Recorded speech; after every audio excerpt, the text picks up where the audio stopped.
বিজয়ীর কাছে পরাজিতরা নিরাপদ থাকে। বিপুল ভোটে জয়ী হবার পর তারেক রহমানকে ফুলের মালা দিয়ে বরণ করে নিলেন ডক্টর ইউনূস।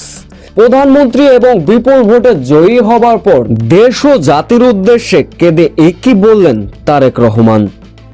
দীর্ঘ রাজনৈতিক অস্থিরতার পর বৃহস্পতিবার গণতান্ত্রিক প্রক্রিয়া পুনরুজ্জীবিত করার অন্যতম গুরুত্বপূর্ণ মাইলফলক পার করল বাংলাদেশ।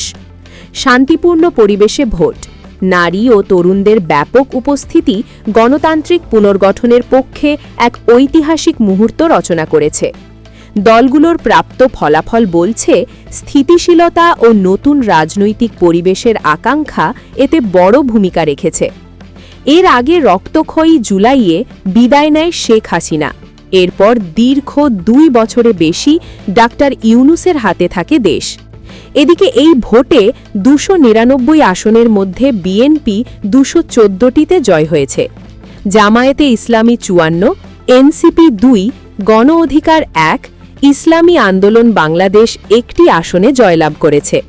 ফলে বিপুল ভোটে জয়ে প্রধান হলেন তারেক রহমান। জয়ের পর ডাক্তার ইউনূস তাকে মালা দিয়ে বরণ করে নেন এবং জয়ের পর কথা বলেছেন তারেক রহমান। তিনি বলেন, দেশের মানুষ বিএনপি কত ভালোবাসে তা প্রমাণ করলেন দেশের মানুষ। এই ভালোবাসায় আমি কৃতজ্ঞ, তাই দেশটাকে সকলে মিলে উন্নতির দিকে নিয়ে যাব। ঠিক জয়ের পর এমনটাই বলেছেন তারেক রহমান।